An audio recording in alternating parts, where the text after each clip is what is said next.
সুপ্রিয় শিক্ষার্থীবৃন্দ, শুভ দুপুর। আশা করছি তোমরা সকলেই ভালো আছো, তোমাদের নিজ নিজ অবস্থান থেকে সুস্থ আছো, নিরাপদে আছো। আমি ছন্দা শর্মা, প্রভাষক, রাষ্ট্রবিজ্ঞান বিভাগ, মৌলভীবাজার সরকারি কলেজ।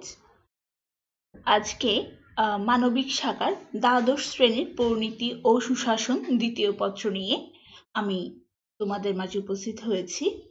আমাদের আজকের পাঠ ষষ্ঠ অধ্যায়, স্থানীয় শাসন।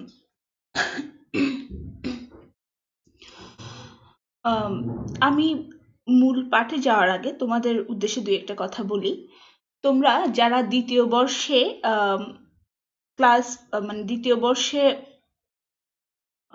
ক্লাস শুরু করছো কিন্তু এখনো পড়ালেখা শুরু করোনি ওইভাবে, তোমাদের আসলে হাতে তেমন একটা সময় নেই, যেহেতু আমরা সেকেন্ড ইয়ারে অনেক কম সময় পেয়ে থাকি। এখন আসলে করোনাকালীন পরিস্থিতির কারণে বোঝা যাচ্ছে না কি হবে না হবে। তারপরও আমরা শিক্ষকরা অনেক সরাসরি ক্লাসে হচ্ছে পাঠদান একটা ব্যাপার, আর আমাদের সম্পূর্ণ নতুন একটা ব্যবস্থার সাথে অভ্যস্ত হতে হচ্ছে তোমাদের জন্য। তো আমরা আসলে অনেকটা সময় নিয়ে তোমাদেরকে কিছু দেওয়ার চেষ্টা করি, কিন্তু ক্লাসে তোমাদের উপস্থিতি অত্যন্ত হতাশাব্যঞ্জক। আমরা আসলে মর্মাহত। হ্যাঁ, তো তোমরা যারা 5-10 জন ক্লাসগুলো দেখো, তোমাদের সাথে যারা আছে তাদেরকে ক্লাসে কি করবা, তো তোমাদের সাথে সংযুক্ত করার চেষ্টা করবা এবং ক্লাসগুলো যাতে নিয়মিত করে। কারণ যদি সশরীরে আমরা ক্লাসে উপস্থিত হয়ে ক্লাস নেওয়ারও সুযোগ পাই, আমরা কিন্তু সময় একদমই পাবো না, তোমরা একদমই সময় পাবে না। এবং দেখা যাচ্ছে এই যে ক্লাসগুলো এখানে আমরা তোমাদের করাচ্ছি, এগুলো কিন্তু আমরা আর ক্লাসে উপস্থিত হয়ে এই বিষয়গুলো সম্পর্কে হয়তো আমরা আলোচনা করার ওই সময় সুযোগ কোনোটাই পাবো না। সেজন্য তোমাদেরকে বলছি যে ক্লাসগুলো অনলাইনে হচ্ছে, তোমরা নিয়মিত যোগদান করার চেষ্টা করো। তোমাদের কোনো প্রশ্ন থাকলে অবশ্যই প্রশ্ন করো। তোমাদের জন্যই আমাদের এই নতুন নিয়ম অভ্যস্ত হওয়া, তোমাদের জন্যই আমরা কিন্তু এই কষ্টগুলো করছি। তো তোমরা যদি সামান্য উপকৃত হও বা তোমরা যদি এটাকে সাদরে গ্রহণ করো, তাহলে কিন্তু আমাদের কষ্টগুলো সার্থক হয়। হ্যাঁ, আচ্ছা, আমি আজকে মূল পাঠে চলে যাই। আমাদের আজকের আলোচনার বিষয়বস্তু হচ্ছে ইউনিয়ন পরিষদ। আমি বিগত ক্লাসগুলোতে সরকার কাঠামোর স্থানীয় স্বায়ত্তশাসিত সরকার এই বিষয়গুলো সম্পর্কে আলোচনা করেছিলাম। এগুলো বলতে আমরা কি বুঝি, এই স্থানীয় সরকারের বৈশিষ্ট্য কি, স্থানীয় স্বায়ত্তশাসিত সরকারের বৈশিষ্ট্য কি, বা এদের লক্ষ্য উদ্দেশ্যগুলো কি, এই বিষয়গুলো সম্পর্কে আলোচনা করেছিলাম। তো আজকে আমি স্থানীয় স্বায়ত্তশাসিত সরকার কাঠামোর একটি তৃণমূল পর্যায়ের একটি কাঠামো হচ্ছে ইউনিয়ন পরিষদ। এই ইউনিয়ন পরিষদের যাবতীয় বিষয়গুলো সম্পর্কে তোমাদের এই ক্লাসে আলোচনা করব। আজকের এই পাঠদান শেষে তোমরা যারা শিক্ষার্থী আছো তারা মোটামুটি নিম্নোক্ত বিষয়গুলো সম্পর্কে জানতে পারবে। প্রথমত হচ্ছে ইউনিয়ন পরিষদের গঠন, ইউনিয়ন পরিষদের লক্ষ্য ও উদ্দেশ্য, ইউনিয়ন পরিষদের চেয়ারম্যান ও সদস্য পদের যোগ্যতা ও অযোগ্যতা, চেয়ারম্যান ও সদস্যদের অপসারণ পদ্ধতি, চেয়ারম্যান ও সদস্য পদের কার্যকালের মেয়াদ, সব শেষে হচ্ছে ইউনিয়ন পরিষদের কার্যাবলী। তোমরা যারা গ্রাম পর্যায়ে শিক্ষার্থী আছো, অর্থাৎ গ্রামে এখনো বসবাস করছো, তারা কিন্তু ইউনিয়ন পরিষদ শব্দটির সাথে খুব বেশি পরিচিত। হ্যাঁ, তো তোমরা মোটামুটি বিষয়গুলো সম্পর্কে জানো যে আসলে ইউনিয়ন পরিষদ কেমন হয়, গঠন কাঠামোগুলো কিরকম হয়। তারপরে আমি তোমাদের বুঝার সুবিধার্থে এখানে সংক্ষেপে আলোচনা করার চেষ্টা করছি। প্রথমত দেখো, ইউনিয়ন পরিষদের গঠন সম্পর্কে কি বলা হয়েছে। আমি বলেছি ইউনিয়ন পরিষদ হচ্ছে স্থানীয় স্বায়ত্তশাসিত সরকার কাঠামোর অত্যন্ত কার্যকরী একটা ধরন। তার মানে হচ্ছে কি, যারা গ্রাম পর্যায়ে বসবাস করছে তাদের জন্য ইউনিয়ন পরিষদ হচ্ছে অত্যন্ত কার্যকরী একটি শাসন কাঠামো। এই ইউনিয়ন পরিষদ গঠিত হয় মূলত 13 জন সদস্যের সমন্বয়ে, যেখানে বলা হচ্ছে একজন চেয়ারম্যান, 9 জন নির্বাচিত সদস্য এবং 3 জন সরাসরি ভোটে নির্বাচিত মহিলা সদস্য নিয়ে ইউনিয়ন পরিষদ গঠিত হয়। এখানে দেখো এই 3 জন সরাসরি ভোটে নির্বাচিত মহিলা সদস্য যারা, এই 3টি আসন কিন্তু মহিলাদের জন্যই সংরক্ষিত আসন। এখানে নির্বাচনের উদ্দেশ্যে প্রতিটি ইউনিয়নকে 9টি ওয়ার্ডে বিভক্ত করা হয়ে থাকে। এখানে কিন্তু গ্রামের কথা বলা হয়নি, এখানে বলা হয়েছে ইউনিয়নের কথা, যেহেতু আমরা ইউনিয়ন পরিষদ বলছি। তোমরা অনেকেই এই ভুলটা করে থাকো, তোমরা মনে করো যে একটি গ্রামকে 9টি ওয়ার্ডে বিভক্ত করা হয়। ব্যাপারটি আসলে তা না। দেখা যায় একটি ইউনিয়ন পরিষদের অধীনে 2 বা 2 এর অধিক গ্রামও থাকতে পারে, আবার অনেক সময় একটি গ্রাম নিয়েও একটি ইউনিয়ন পরিষদ হতে পারে। এটি হচ্ছে গ্রামের আয়তনের উপর নির্ভর করে। হ্যাঁ, তো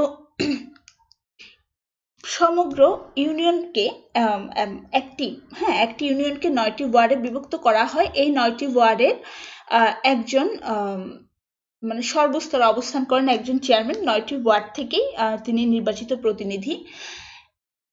প্রতি 9টি ওয়ার্ডে একজন করে পুরুষ সদস্য নির্বাচিত হয়ে থাকেন, তাও সাধারণ জনগণের ভোটে, যাদেরকে আমরা মেম্বার বলে থাকি প্রচলিত কথায়। এবং প্রতি 3টি ওয়ার্ড থেকে একজন করে মহিলা সদস্য নির্বাচিত হয়ে থাকেন। অর্থাৎ ইউনিয়ন পরিষদ গঠিত হয় একজন চেয়ারম্যান, 9 জন পুরুষ সদস্য এবং 3 জন মহিলা সদস্যের সমন্বয়ে। এখানে পরিষদের সকল কাজের দায়িত্ব ন্যস্ত থাকে কার হাতে?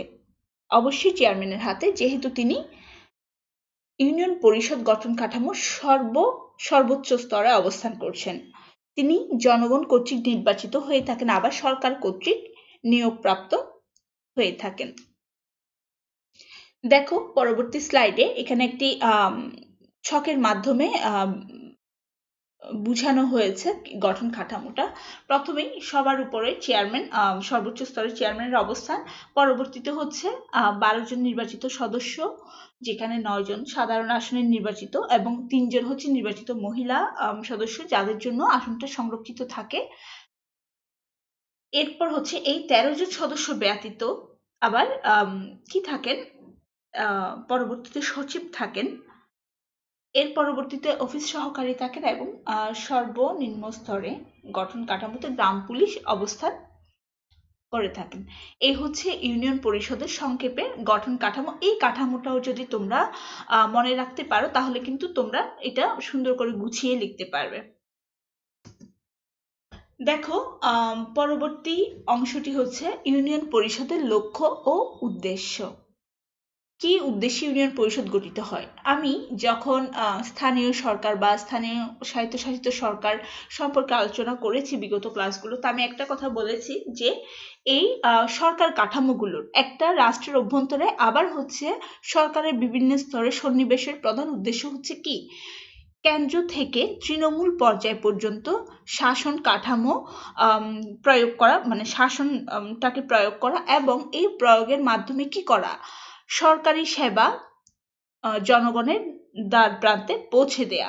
অর্থাৎ ক্ষমতার বিকেন্দ্রীকরণের মাধ্যমে, অর্থাৎ ক্ষমতাটাকে একটা জায়গায় কেন্দ্রীভূত করে না রেখে এটাকে রাষ্ট্রের বিভিন্ন স্তরে বিন্যস্ত করে দেয়া, যার মাধ্যমে সাধারণ জনগণ খুব সহজে অতি দ্রুত কি করতে পারে, অধিক বেশি সরকারি সেবা গ্রহণ করতে পারে।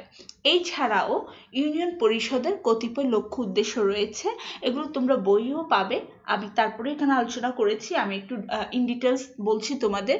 প্রথমত হচ্ছে গ্রাম বা পল্লী শ্রীবৃদ্ধি সাধন করা।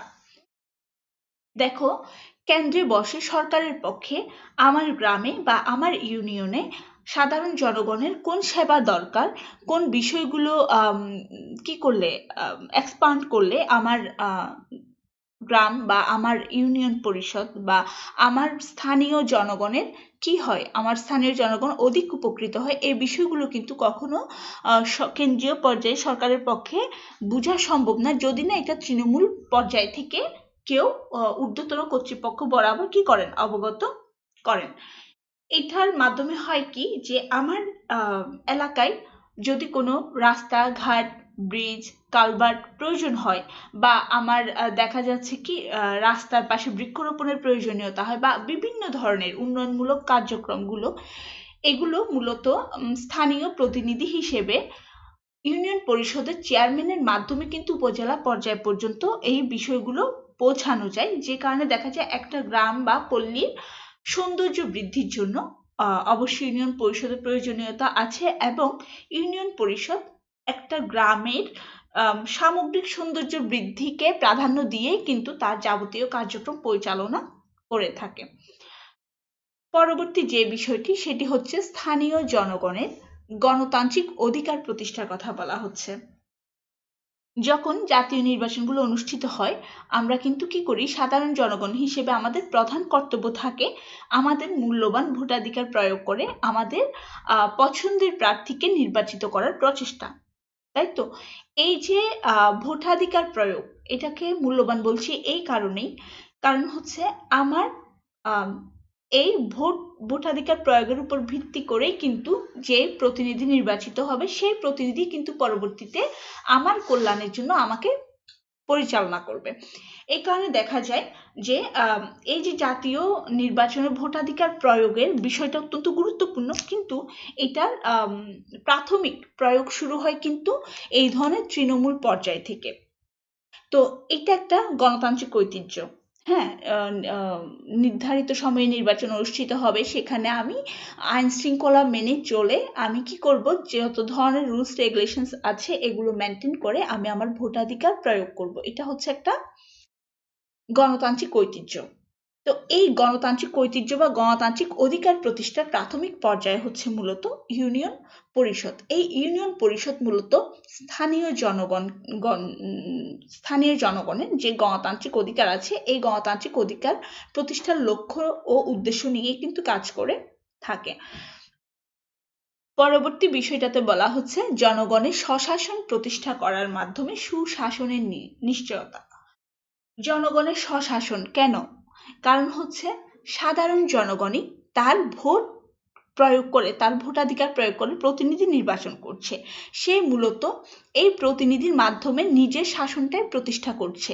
এবং আবার যারা গঠন কাঠামোতে আছে, ইউনিয়ন পরিষদের গঠন কাঠামোর কথাও যদি বলি, এই যে চেয়ারম্যান মেম্বার, মহিলা মেম্বার যারা আছেন, তাদের নিয়ে যে গঠন কাঠামো, তারা যে কাঠামোর অধীনে থেকে যে শাসন প্রক্রিয়া কি করছেন, প্রয়োগ করছেন, সেই প্রক্রিয়া যথাযথ আছে কিনা বা এটা সাধারণ জনগণের কল্যাণে পরিচালিত হচ্ছে কিনা, এটাকে আবার অ্যাকাউন্টেবিলিটি বা জবাবদিহিতার মাধ্যমে কি করা যায়, সুশাসন নিশ্চয়ন করা যায়। অর্থাৎ এই কারণে বলা হচ্ছে যে সাধারণ জনগণ নির্বাচিত প্রতিনিধির মাধ্যমে স্বশাসন প্রতিষ্ঠা করে, এবং এই স্বশাসন প্রতিষ্ঠাকরণের মধ্য দিয়ে জবাবদিহিতা নিশ্চিত করে, যে জবাবদিহিতার মাধ্যমে সুশাসন নিশ্চিত করা যায়। ক্লিয়ার? আচ্ছা, পরবর্তীতে দেখো স্থানীয় জনগণের মধ্যে নেতৃত্বের গুণাবলীর বিকাশ ঘটানোর কথা বলা হচ্ছে। আমরা পরবর্তীতে দেখব যে চেয়ারম্যান এবং সদস্যদের যোগ্যতার কথা, মানে নির্বাচিত হওয়ার জন্য কি কি যোগ্যতা, কেন বয়স একটা ফ্যাক্টর। হ্যাঁ, ওই বয়সের মধ্যে চেয়ারম্যানের জন্য 25 বছর কথা বলা হচ্ছে, আমি পরবর্তীতে আলোচনা করে দিব, তোমাদের স্লাইডেই উল্লেখ আছে। এবং যারা হচ্ছে সাধারণ সদস্য হিসেবে প্রতিদ্বন্দ্বিতা করবে তাদের হচ্ছে সর্বনিম্ন 18 বছর। তাহলে তুমি চিন্তা করে দেখো, একজন ব্যক্তি 25 বছর বয়সে 9টি ওয়ার্ডকে একসাথে কি করার, পরিচালিত করার নেতৃত্বের গুণাবলী অর্জন করবে, বা সাধারণ সদস্য যারা আছে তারা এক একটি ওয়ার্ড পরিচালনা করার নেতৃত্ব বা গুণাবলী অর্জন করবে। এবং সাধারণ জনগণও এই ধরনের নির্বাচন প্রক্রিয়াগুলোতে কিন্তু স্বেচ্ছাসেবক হিসেবে কাজ করে থাকে। এগুলো হচ্ছে কি, মানে কোয়ালিটিস অফ লিডারশিপ, হ্যাঁ, বা নেতৃত্বের গুণাবলী। এই গুণাবলীগুলোর বিকাশ ঘটানোর একদম তৃণমূল একটা পর্যায়ে হচ্ছে কিন্তু ইউনিয়ন পরিষদ। এ কারণে বলা হচ্ছে যে স্থানীয় জনগণের মধ্যে নেতৃত্বের গুণাবলীর বিকাশ ঘটানোর উদ্দেশ্যে মূলত ইউনিয়ন পরিষদ তার কার্যক্রম পরিচালনা করে থাকে। আরেকটা ব্যাপার হচ্ছে, যখন দেখবে জাতীয় পর্যায়ে যারা আমরা মন্ত্রী সাংসদ যাদের কথাই বলি, তারা এই যে একটা রাষ্ট্র পরিচালনা করছে, তারা কিন্তু একদম কি রাতারাতি বা হঠাৎ করে কিন্তু কি হয়নি, নেতা হয়ে যাননি। তারা কিন্তু একদম তৃণমূল পর্যায় থেকে, সবার ইতিহাস যদি আমরা দেখি, সকলেরই কিন্তু আমরা জাতির জনকের কথা বলতে পারি। আমরা বিভিন্ন ধরনের যারা জাতীয় পর্যায়ে বড় বড় নেতৃত্ব আছেন, তাদের এই নেতৃত্বের গুণাবলীগুলো কিন্তু একদম এই ধরনের তৃণমূল পর্যায় থেকেই হয়ে এসেছে। এবং এই ধরনের তৃণমূল পর্যায়ের যে প্ল্যাটফর্মগুলো আছে, এই প্ল্যাটফর্মগুলো কিন্তু অত্যন্ত সক্রিয় ভূমিকা পালন করে থাকে এই ক্ষেত্রে। পরবর্তী বিষয়টি হচ্ছে উন্নয়ন কর্মকাণ্ডে স্থানীয় জনগণকে সম্পৃক্ত করা। আমরা একদম প্রথমেই বলেছি যে গ্রাম বা পল্লীশ্রী বৃদ্ধি সাধন করা হচ্ছে ইউনিয়ন পরিষদের লক্ষ্য ও উদ্দেশ্য।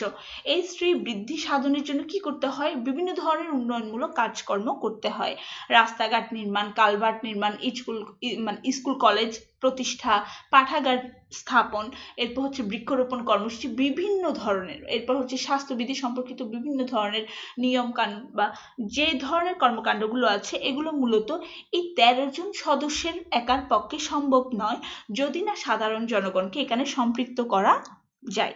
অর্থাৎ সাধারণ জনগণের মাধ্যমে এই ইউনিয়ন পরিষদের যে গঠন কাঠামো আছে, এই ইউনিয়ন পরিষদের অভ্যন্তরীণ যে সদস্যরা আছেন, তাদের পক্ষে কিন্তু কি করা, যে উদ্যোগগুলো তারা গ্রহণ করে থাকেন, এই উদ্যোগগুলোকে তৃণমূল পর্যায় পর্যন্ত বিস্তৃত করে দেয়া অনেক বেশি সহজতর হয়ে যায় যদি এই কর্মকাণ্ডগুলোর সাথে স্থানীয় জনগণ সম্পৃক্ত থাকেন।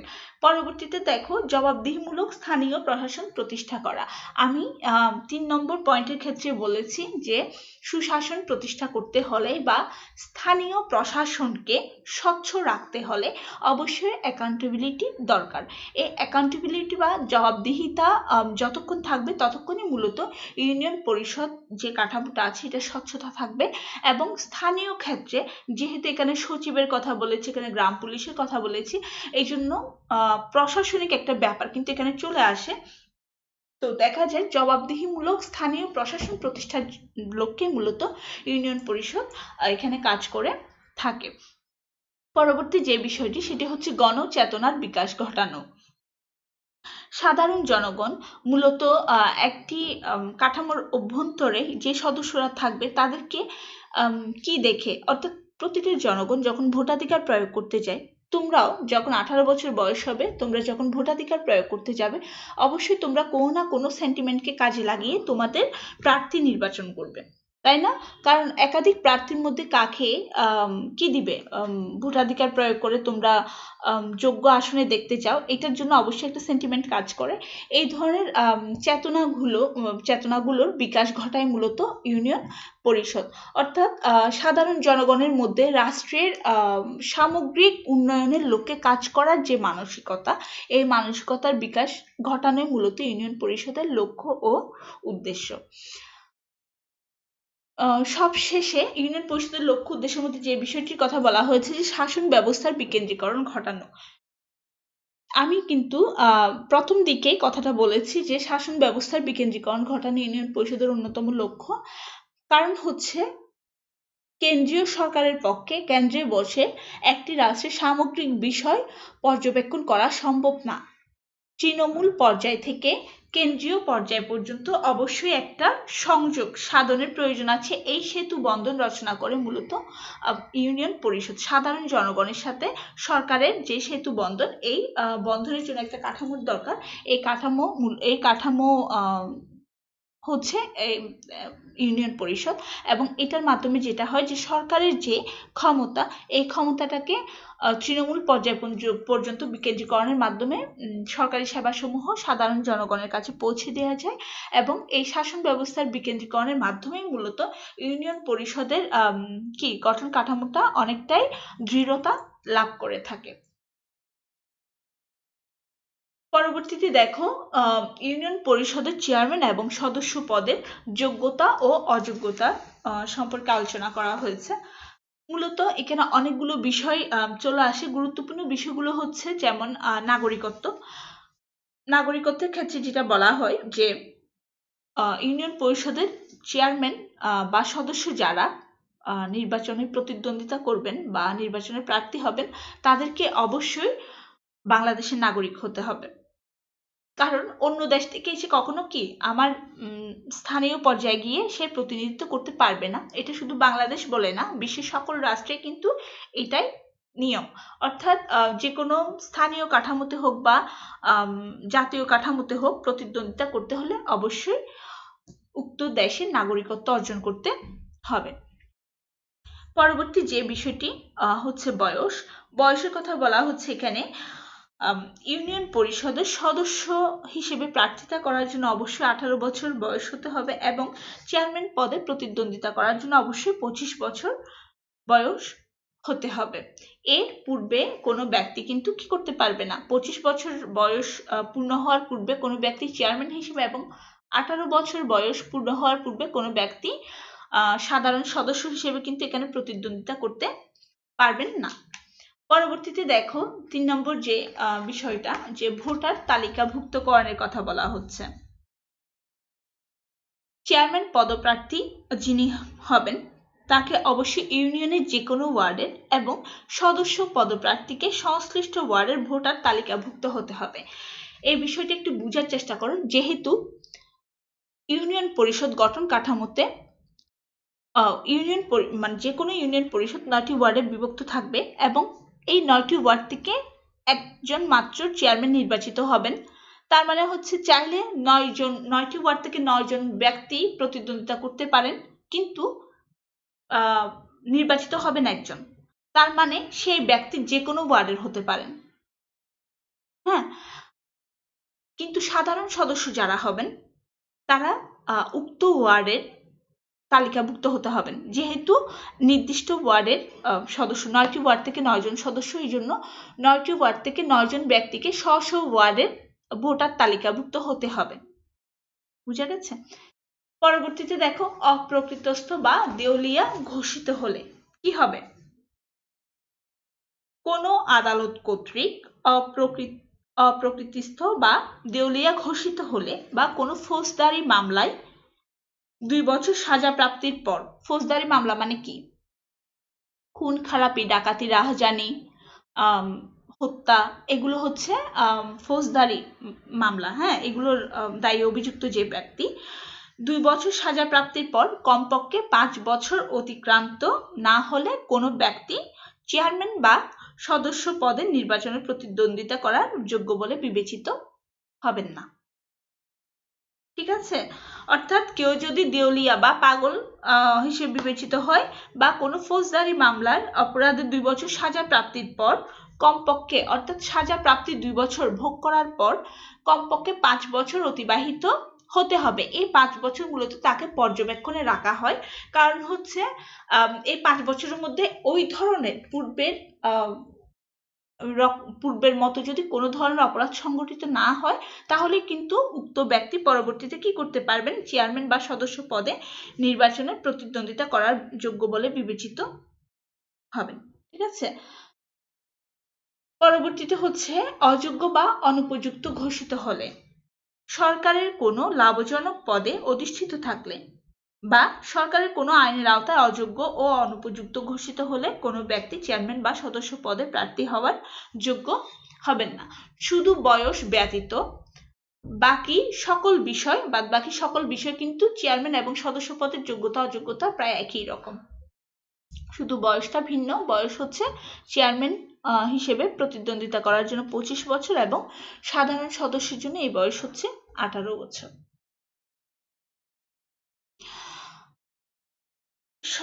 চেয়ারম্যান এবং সদস্যদের অপসারণ পদ্ধতিটা কি একটু দেখি। নিম্নোক্ত কারণে ইউনিয়ন পরিষদের চেয়ারম্যান ও সদস্য পদের মেয়াদকাল 5 বছর শেষ হওয়ার পূর্বে তারা পদচ্যুত হতে পারেন। অর্থাৎ একটা নিয়ম হচ্ছে কি, ইউনিয়ন পরিষদের গঠন কাঠামোর অভ্যন্তরে নির্বাচনের পর যখন কি হয়, নতুন একটা ফরম্যাট আসে, তখন মূলত তাদের কার্যকাল হচ্ছে 5 বছর। কিন্তু এই 5 বছর পূর্ণ হওয়ার পূর্বেও তারা পদচ্যুত বা অপসারণ হতে পারেন। কি কি কারণে হতে পারেন? প্রথমত হচ্ছে ক্ষমতার অপব্যবহার করলে, অর্থাৎ তাকে যে তিনি গঠন কাঠামো অনুসারে যে সকল ক্ষমতা প্রাপ্ত হয়ে থাকেন, তিনি যদি সেই সকল ক্ষমতার অপব্যবহার করে থাকেন তাহলে কিন্তু তাকে নির্দিষ্ট মেয়াদের পূর্বে অপসারণ করা যাবে। পরবর্তীতে হচ্ছে অসৎ আচরণের জন্য দোষী সাব্যস্ত হলে, অর্থাৎ খারাপ কোনো আচরণের জন্য, এমন কোনো আচরণ যেটার কারণে তিনি দোষী সাব্যস্ত হতে পারেন, এই ধরনের অসৎ আচরণের জন্য তিনি যদি দোষী সাব্যস্ত হয়ে থাকেন তাহলে কিন্তু তাকে নির্দিষ্ট মেয়াদের পূর্বে অপসারণ করা যাবে। তহবিল আত্মসাতের অভিযোগ প্রমাণিত হলে, আমরা জানি যে স্থানীয় স্বায়ত্তশাসিত সরকার কাঠামোতে ইউনিয়ন পরিষদ মূলত কি করে থাকে, স্থানীয় জনগণের উপর বিভিন্ন কর ধার্য করার ক্ষমতা রাখে এবং স্থানীয় সরকার স্বায়ত্তশাসিত সরকার কাঠামো অনেকটাই নিজস্ব তহবিল দ্বারা পরিচালিত হয়ে থাকে, যদিও সরকারি অর্থায়ন থাকে কিছু। তো এই নিজস্ব তহবিল অনেক সময় দেখা যায় অসৎ ব্যক্তি দ্বারা যখন ক্ষমতা পরিচালিত হয় তখন তারা কি করে, বেশিরভাগ অভিযোগই হচ্ছে তহবিল আত্মসাতের। যদি এ ধরনের কোনো অভিযোগ উত্থাপিত হয়ে থাকে তাহলে কিন্তু চেয়ারম্যান বা সাধারণ সদস্য যারা থাকেন তাদেরকে নির্দিষ্ট মেয়াদের পূর্বে অপসারণ বা পদচ্যুত করা যায়। এরপর হচ্ছে মানসিক ও দৈহিক অসামর্থ্য, অর্থাৎ মানসিক ও দৈহিক দিক থেকে অসুস্থ হয়ে পড়লে বা কর্তব্য পালনে যদি অনিচ্ছা প্রকাশ করেন তখনও কিন্তু তাকে নির্দিষ্ট সময়ের পূর্বে অপসারণ করা যেতে পারে।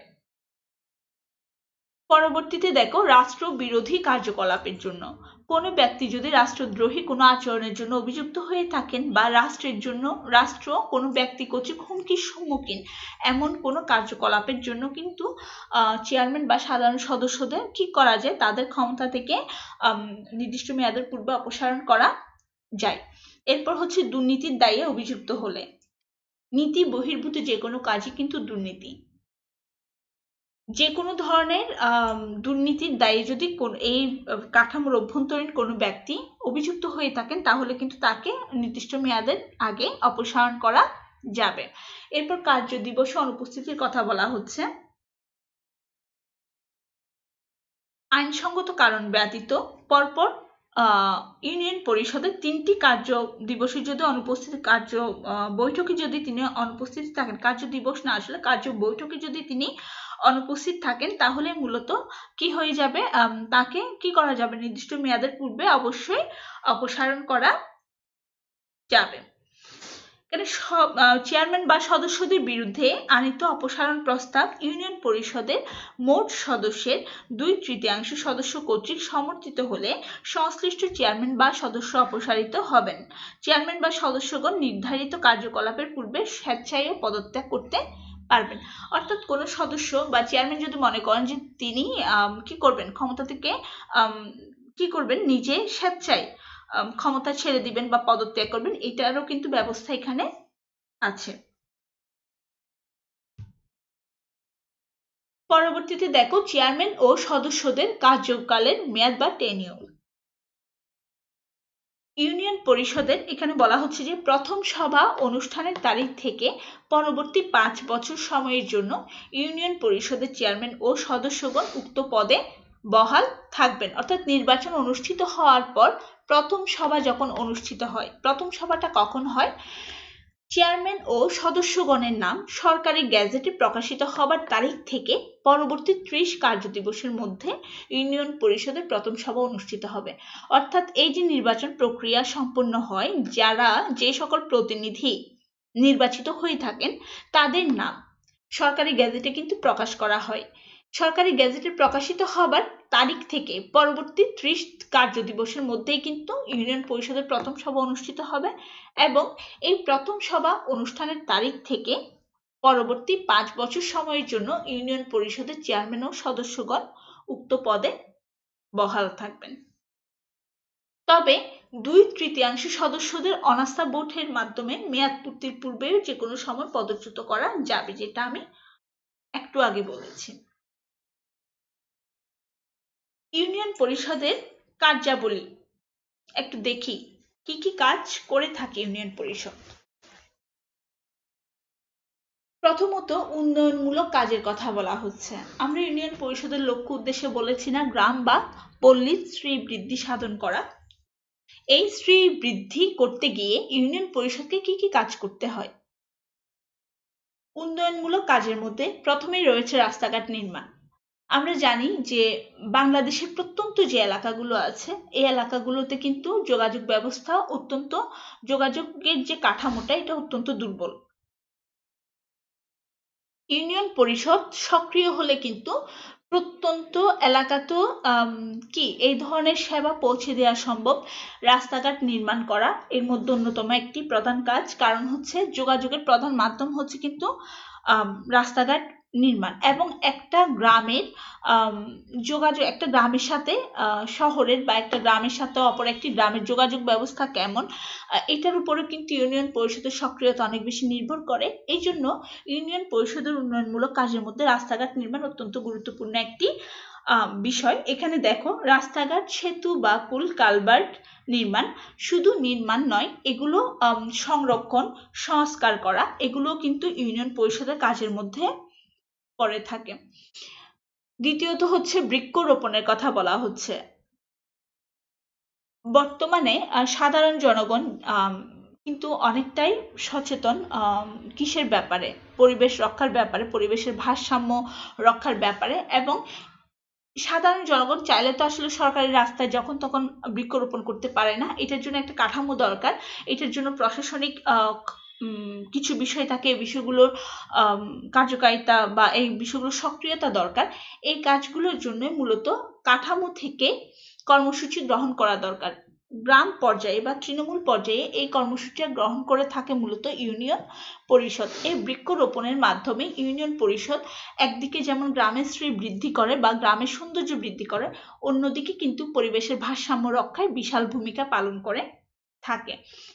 পরবর্তীতে দেখো, স্বাস্থ্য রক্ষায় বিবিধ কার্যক্রমের কথা বলা হচ্ছে। জনগণের স্বাস্থ্য রক্ষার জন্য সংক্রামক ব্যাধির নিয়ন্ত্রণ, বাধ্যতামূলক টিকাদান, সংক্রামক ব্যাধির টিকা, ইনজেকশন সরবরাহ বিতরণ, খাদ্যদ্রব্য ভেজাল প্রতিরোধকরণ, বিশুদ্ধ পানীয় জলের সরবরাহ প্রভৃতি বিষয় কিন্তু নিশ্চিত করে থাকে ইউনিয়ন পরিষদ। 90-এর দশকের পূর্ব পর্যন্ত ও যদি বলি, 90 দশকের আগের সময়ও কিন্তু বাংলাদেশের তৃণমূল পর্যায়ের অবস্থা অত্যন্ত কি ছিল, মানে অত্যন্ত খারাপ ছিল। হ্যাঁ, 90 দশক পরবর্তী সময় থেকে মূলত সরকারি সেবাসমূহ গ্রাম পর্যায়ে পৌঁছা শুরু হয় এবং স্বাস্থ্য ক্ষেত্রে একটা অভূতপূর্ব পরিবর্তন লক্ষ্য করা যায়। হ্যাঁ, এই সাধারণ জনগণ, যেমন এখন তোমরা বা আমরা, সমগ্র বিশ্ব কিন্তু করোনা আতঙ্কে আতঙ্কিত। হ্যাঁ, এটা একটা মহামারী আকার ধারণ করেছে।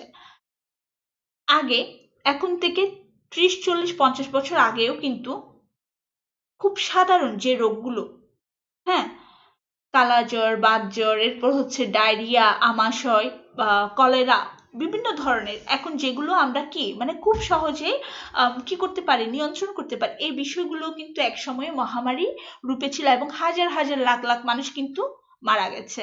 কারণ কি? কারণ হচ্ছে এগুলোর কোনো টিকা ছিল না, এগুলোর জন্য সচেতনতামূলক কোনো কার্যক্রম ছিল না, প্রচার প্রসার ছিল না। বর্তমানে একদম কেন্দ্র থেকে তৃণমূল পর্যায় পর্যন্ত এগুলোর প্রচার প্রসার শুরু হয়েছে, সেবা প্রদান শুরু হয়েছে।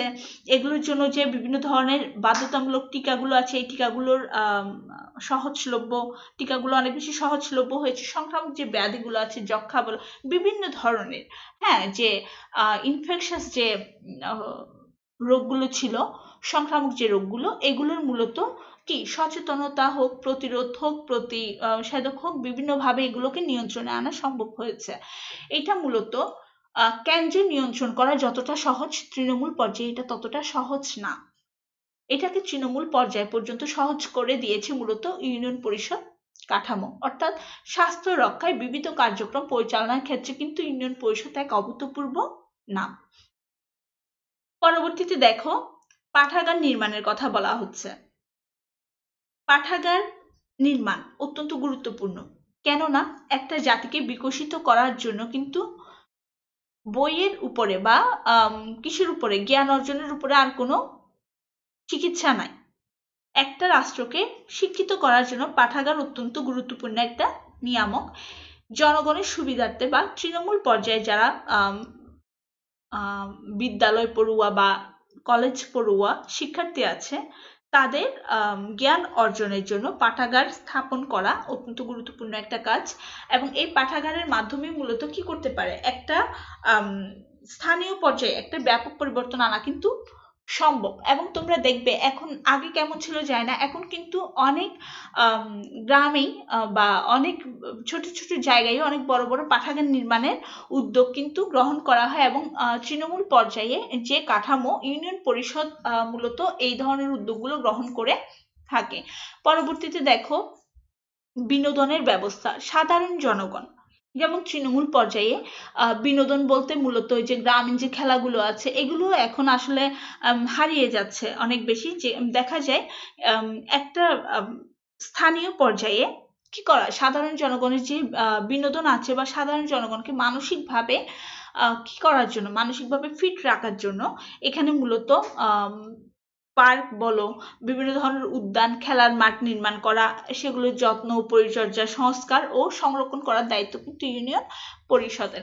এখন মূলত বাংলাদেশে যেই হারে ক্রমবর্ধমান হারে জনসংখ্যা বৃদ্ধি পাচ্ছে, আমাদের কিন্তু কি মানে স্থান সংকুলান করা সম্ভবপর হয়ে উঠবে না কয়েকদিন পর। এখন দেখা যাচ্ছে যে খালি জমি যেগুলো আছে, মানুষ যত্রতত্র টাকা আছে কিনছে, এগুলোকে ভরাট করে বাড়িঘর নির্মাণ করছে।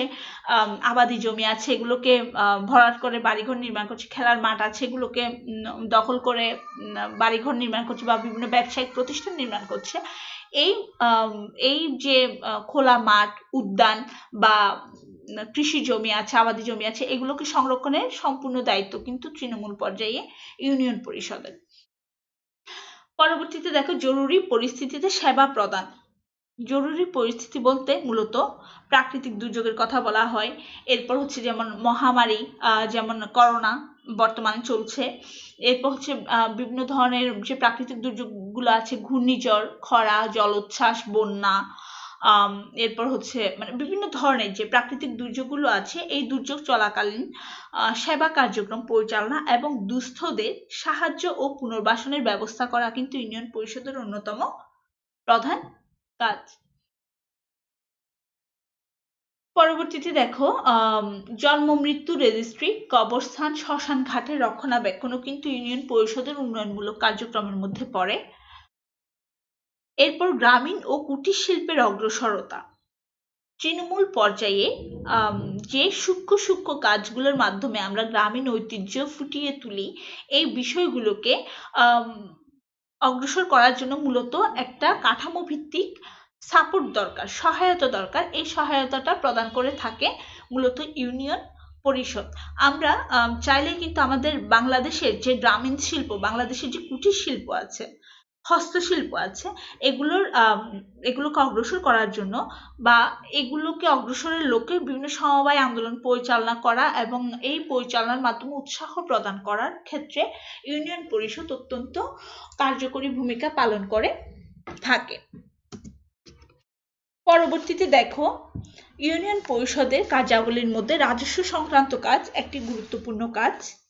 আমরা কিন্তু এতক্ষণ উন্নয়নমূলক কাজ সম্পর্কে আলোচনা করেছি, এটি একটি বিষয় ছিল। এই বিষয়ের অধীনে অনেকগুলো সাব পয়েন্ট আমরা আলোচনা করেছি। এখন হচ্ছে রাজস্ব সংক্রান্ত কাজ, অন্য একটি বিষয়।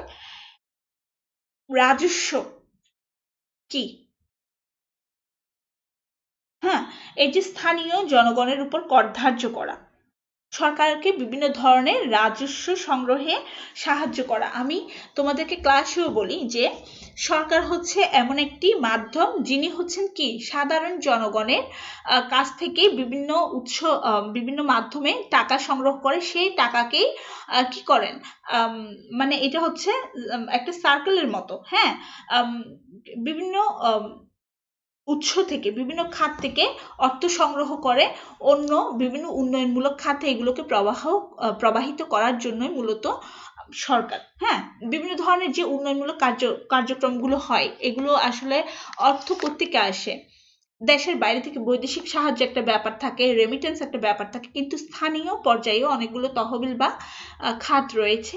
এখানে সরকার পর্যন্ত এই কেন্দ্রীয় ফান্ড পৌঁছে দেওয়ার, দুঃখিত, তৃণমূল তহবিলগুলো কেন্দ্রীয় পর্যায় পর্যন্ত পৌঁছে দেওয়ার দায়িত্ব কিন্তু ইউনিয়ন পরিষদের। এই জন্য ইউনিয়ন পরিষদ কি করে থাকে, আমি আগেও বলেছি যে যেহেতু এটি একটি স্থানীয় স্বায়ত্তশাসিত সরকার কাঠামো, এই জন্য দেখা যায় এটার বেশিরভাগ খরচই কিন্তু স্থানীয় বিভিন্ন খাত থেকে উত্তোলিত যে অর্থ, সেই অর্থ দ্বারা পরিচালিত হয়। একটা নির্দিষ্ট অংশ এই ইউনিয়ন পরিষদ কেন্দ্রীয় সরকারকে প্রদান করে থাকে। এই জন্য কি করে, ইউনিয়ন পরিষদের যে কাঠামোটা আছে সেই কাঠামো স্থানীয় জনগণের উপর বিভিন্ন ক্ষেত্রে কর আরোপ করার ক্ষমতা রাখে। এই কর ধার্য মূলত সাধারণ জনগণকে যে সেবা দেয় সেই সেবা পরিচালনা করার জন্য এবং তাদের যে কাঠামো আছে এই কাঠামো পরিচালনা করার জন্য ধার্য করা হয়ে থাকে।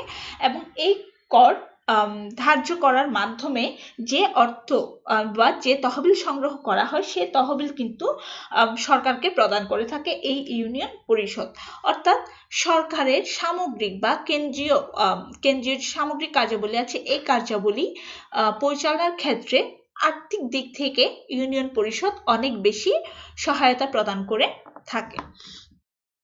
এরপর হচ্ছে কৃষি সংক্রান্ত কাজ।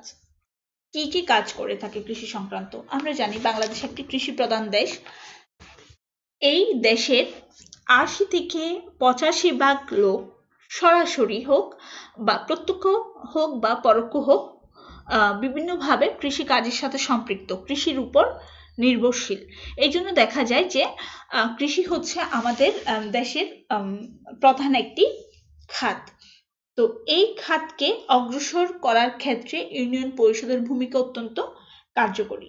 ইউনিয়ন পরিষদ কৃষি উন্নয়নের জন্য যেটা করে থাকে, বিভিন্ন ধরনের উন্নত মানের বীজ, সার, কীটনাশক সরবরাহ, সমবায় আন্দোলনের উৎসাহ, অধিক খাদ্য ফলাও অভিযান, এরপর হচ্ছে এই অভিযানগুলো পরিচালনার ক্ষেত্রে উৎসাহ প্রদান করে থাকে। এই ধরনের গুরুত্বপূর্ণ কাজগুলো করে থাকে। এরপর হচ্ছে বর্তমানে যেটা হচ্ছে যে পতিত যে জমিগুলো আছে এই জমিগুলোকে কিভাবে কাজে লাগানো যায় এই জন্য বিভিন্ন ধরনের উদ্যোগ গ্রহণ করে থাকে। এরপর হচ্ছে আবাদি জমি তে আগে দেখা যেত বছরে একবার মাত্র ফসল উৎপাদন করা হতো, এখন বিভিন্ন ধরনের উৎসাহমূলক কার্যক্রম বা পরামর্শ প্রদানের মাধ্যমেও কিন্তু কি করা হয়ে থাকে, এই একই জমিতে ২-৩ বার করে ফসল উৎপাদন করা হচ্ছে। এটা কিভাবে করা যায়, কিভাবে করলে আমরা অল্প সময়ে অধিক লাভবান হতে পারি, অবশ্যই সেটা কি উপায়ে, প্রাকৃতিক উপায়ে, এই ধরনের কার্যক্রমগুলো কিন্তু ইউনিয়ন পরিষদ পরিচালনা করে থাকে। তাছাড়া ইউনিয়ন পর্যায়েও কিন্তু এখন কৃষি তথ্য সেবা কেন্দ্র নামে একটি কেন্দ্র রয়েছে, যেখান থেকে সরাসরি কৃষকরা কি করতে পারে, কৃষি উপজেলা অফিসে বা বিভিন্ন ধরনের কৃষি রিলেটেড বিভিন্ন বিষয় সম্পর্কে তারা খুব সহজে তথ্য পেয়ে থাকে। এবং এটার মাধ্যমে তারা মূলত তাদের যে আগে যে পোকার আক্রমণ, আগে যে ফসল নষ্ট হয়ে যাওয়া, এই ধরনের যে বিষয়গুলো তোমরা খেয়াল করে দেখলে বুঝতে পারবে যে এই বিষয়গুলো কিন্তু অনেক বেশি মানে অনেকটাই কমে আসছে আগের চাইতে। এটার ক্ষেত্রে ইউনিয়ন পরিষদের ভূমিকা কিন্তু অত্যন্ত ফলপ্রসূ। হ্যাঁ, ইউনিয়ন পরিষদের ক্ষেত্রে অত্যন্ত গুরুত্বপূর্ণ ভূমিকা পালন করেছে বা এখনো করছে। পরবর্তীতে বিচার সংক্রান্ত কাজের কথা যদি বলা হয়, কেন্দ্রীয় পর্যায় পর্যন্ত আসলে আমাদের গ্রামীণ জীবনের যে সমস্যাগুলো প্রতিনিয়ত হয়, এত সমস্যা তো আসলে কেন্দ্র পর্যন্ত যাওয়া সম্ভব না। এখন কিছু সমস্যা থাকে যেগুলো স্থানীয় পর্যায়ে সালিশি আদালতের মাধ্যমে নিষ্পত্তি করা যায়। এই কারণে দেখা যায় ইউনিয়ন পরিষদ গ্রামের বিভিন্ন সমস্যা ও মামলা পরিচালনার ক্ষেত্রে সালিশি আদালত হিসেবে কাজ করে থাকে। আলাপ আলোচনার মাধ্যমে এখানে শান্তি স্থাপন, সৌহার্দ্য প্রতিষ্ঠা করা যায় এবং এই শান্তি স্থাপন ও সৌহার্দ্য প্রতিষ্ঠাই হচ্ছে কি সালিশি আদালতের মূল লক্ষ্য। আমরা ক্লাসের প্রায় শেষের দিকে চলে আসছি, আর ১-২টা বিষয় আছে, তোমরা একটু মনোযোগ দাও, দেখো। এরপর হচ্ছে শান্তি রক্ষা সংক্রান্ত কাজের কথা বলা হচ্ছে। শান্তি রক্ষা সংক্রান্ত কাজের ক্ষেত্রে ইউনিয়ন পরিষদ কিভাবে ভূমিকা পালন করে থাকে? ইউনিয়নের অভ্যন্তরে যে শান্তি শৃঙ্খলা রক্ষা একটা কাজ, এইটা কিন্তু ইউনিয়ন পরিষদের অন্যতম প্রধান একটা কাজ। এই কার্যক্রম পরিচালনা করার জন্য ইউনিয়ন পরিষদ কি করে থাকে? ইউনিয়ন পরিষদ হচ্ছে চৌকিদার ও দফাদার নিয়োগ ও পরিচালনা এবং গ্রামীণ পুলিশ স্বেচ্ছাসেবক বাহিনী গঠন ও পরিচালনা করে থাকে। কিসের জন্য? এই যে শান্তির যে কাজগুলো আছে, শান্তি শৃঙ্খলা বজায় রাখার জন্য যে কার্যক্রমগুলো আছে, এই কার্যক্রমগুলো পরিচালনা করার জন্যই মূলত কি করে, চৌকিদার ও দফাদার নিয়োগ করে, তাদেরকে পরিচালনা করে এবং গ্রামীণ পুলিশ স্বেচ্ছাসেবক বাহিনী গঠন ও পরিচালনা করে থাকে। এই যে এতগুলো বাহিনী, চৌকিদার, দফাদার সবাই কিন্তু কি বেতনভুক্ত। এই বেতনগুলো কোত্থেকে পরিচালিত হচ্ছে? এই যে সাধারণ জনগণের উপর কর আরোপ করা হয়, কর ধার্য করা হচ্ছে, এই করের মাধ্যমে কিন্তু পরিচালনা করা হয়ে থাকে। এই করের মাধ্যমে যে তহবিল সংগ্রহ করা হয়, সেই তহবিল থেকে কিন্তু পরিচালনা করা হয়ে থাকে। এরপর দেখো, সেবামূলক কাজের কথা বলা হচ্ছে। ইউনিয়ন পরিষদ দুস্থ, অনাথ এবং বিপদগ্রস্ত যে লোক আছে তাদেরকে আর্থিক সাহায্য প্রদান করে থাকে এবং অনেক সময় এই দুস্থ লোকদের একটা চিরস্থায়ী মানে যেটার মাধ্যমে সে তার জীবনের ব্যয় নির্বাহ করতে পারবে, এই ধরনের ব্যবস্থাগুলো কিন্তু মাঝে মধ্যে ইউনিয়ন পরিষদ করে দিয়ে থাকে। এছাড়া তোমরা দেখবে বয়স্ক ভাতা, এরপর হচ্ছে বিধবা ভাতা, প্রতিবন্ধী ভাতা, বিভিন্ন ধরনের ভাতা কিন্তু এখন প্রচলিত আছে। এগুলো মূলত যোগ্য ব্যক্তিদের হাতে পৌঁছে দেওয়ার দায়িত্ব কিন্তু কার? মানে যোগ্য বলতে কি, যে যার পাওয়া প্রয়োজন, হ্যাঁ, তাদের হাতে পৌঁছে দেওয়ার দায়িত্ব কিন্তু ইউনিয়ন পরিষদের। পরবর্তীতে দেখো, সরকারের সাথে সংযোগ স্থাপনে ইউনিয়ন পরিষদ কিভাবে ভূমিকা পালন করে থাকে। ইউনিয়ন পরিষদ নিজ নিজ ইউনিয়নের সমস্যাগুলো কাকে জানায়? উপজেলা পরিষদকে জানায়। উপজেলা পরিষদ হচ্ছে ইউনিয়ন পরিষদের ঊর্ধ্বতন কর্তৃপক্ষ। এই কারণে দেখা যায় নিজ নিজ ইউনিয়নে যে সমস্যাগুলো থাকে, অর্থাৎ যে সমস্যাগুলো ইউনিয়ন পরিষদ ঊর্ধ্বতন কর্তৃপক্ষের পরামর্শ বা অনুমতি ব্যতীত করতে পারবে না, সেই ক্ষেত্রে সেই সমস্যাগুলো সম্পর্কে অবহিত করে বা অবগত করে উপজেলা পরিষদকে। এই উপজেলা পরিষদ কি করে, সরকারের ঊর্ধ্বতন কর্তৃপক্ষের কাছে এইসব সমস্যা সম্পর্কে অবগত করে থাকেন এবং এই ঊর্ধ্বতন কর্তৃপক্ষ মূলত কি করে থাকে, এই সমস্যার সমাধানে প্রয়োজনীয় ব্যবস্থা গ্রহণ করে থাকে। অর্থাৎ সরকারের সাথে সাধারণ জনগণের সংযোগ স্থাপনের ক্ষেত্রে সেতু বন্ধন রচনাকারী হিসেবে ইউনিয়ন পরিষদ অত্যন্ত কার্যকরী ভূমিকা পালন করে থাকে। আমি এতক্ষণ পর্যন্ত যে কার্যক্রমগুলোর কথা বলেছি, আমি আশা করছি যে তোমাদের বুঝতে কোনো সমস্যা হয়নি, কারণ আমি খুব সহজ এবং সাবলীলভাবে উপস্থাপনের চেষ্টা করেছি। তারপরও যদি কোনো বিষয় তোমাদের বুঝতে অসুবিধা হয়, অবশ্যই তোমরা প্রশ্ন করবে। তোমাদের কোনো জিজ্ঞাসা থাকলে অবশ্যই জানাবে, আমরা যথাসাধ্য আমি উত্তর দেওয়ার চেষ্টা করব। আমি আবারও তোমাদের বারবার বলছি, তোমাদের কিন্তু স্কুল কলেজ খুলে গেলে কিন্তু সবকিছু আস্তে আস্তে স্বাভাবিক হয়ে যাবে। তোমরা কিন্তু আবার কখন ক্লাসে আসবে, আবার ক্লাসে এসে বিষয়গুলো বুঝবে, এই সময়টা পাবে না। তোমরা যারা অংশগ্রহণ করছো খুবই ভালো, তোমাদেরকে আমি অ্যাপ্রিসিয়েট করছি। যারা অংশগ্রহণ করছে না তাদেরকেও তোমরা তোমাদের সাথে সংযুক্ত করার চেষ্টা করো। হ্যাঁ, তোমরা কিন্তু আর সময় পাবে না এবং সবগুলো বিষয়কে সমান প্রাধান্য দিয়ে সমান গুরুত্ব সহকারে অধ্যয়ন করার চেষ্টা করো। তোমরা পড়ালেখাটা ঠিক মতো চালিয়ে যাও, যেহেতু এখন বাইরে যাওয়া একদমই নিষেধ। তোমরা তোমাদের প্রয়োজনীয়, অত্যন্ত প্রয়োজনীয় কাজ ব্যতীত তোমরা অবশ্যই বাইরে যাবে না। আমি জানি তোমরা নিজেদেরকে ভালোবাসো, পরিবারকে ভালোবাসো, এই জন্য তোমাদের নিজেদের নিরাপত্তা, নিজেদের সুস্থতা, নিজেদের পরিবারের সুস্থতা, এগুলো নিশ্চিত করার জন্য তোমরা ঘরেই অবস্থান করছো এবং ঘরে অবস্থান করে তোমরা অবশ্যই তোমাদের পড়ালেখা চালিয়ে যাচ্ছ। তোমরা ভালো থাকো, সুস্থ থাকো। পরবর্তী ক্লাসে আবার তোমাদের সাথে দেখা হবে, কথা হবে। সবার সুস্থতা কামনা করছি। ধন্যবাদ সবাইকে।